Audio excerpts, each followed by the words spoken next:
Hello mga gandang araw na ito mga ganda ay linggo 3:20 ng hapon mga ganda. Pumunta pala ako mga ganda nito ng Odd Mesa. Dahil linggo mga ganda, ganun talaga tayo mga ganda, nagsisimba tayo mga ganda. Nagkataon lang mga ganda na naka-local live ako mga ganda, kaya yung araw na linggo mga ganda ay maganda talagang puntahan ng simbahan.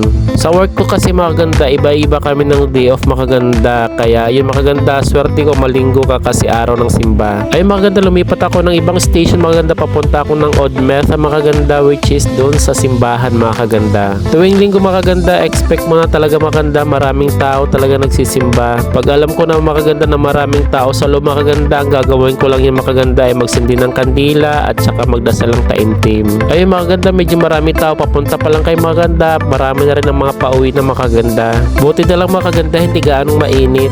Fast forward tayo mga kaganda, nagkita kami ng kaibigan ko, yung beshi ko, hashtag kumari rin mga kaganda dito sa Borjoman Station. Kasi mga kaganda, may pinuntahan kayo mga kaganda, napaka-importanting bagay. Kasi siya lang makakatulong sa akin mga kaganda, kaya siya ang kinontak ko. Pagkatapos namin dito mga kaganda, pumunta kami ng Riga mga kaganda at nagpagupit na rin ako ng buhok. Dito na kami naghiwalay ng kaibigan ko mga kaganda. Tayo mga kaganda, at dito mga kaganda, 7:50 na ng gabi mga kaganda, pauwi na ako ng accommodation nito mga kaganda. Yun lang mga kaganda, ciao, follow me for more.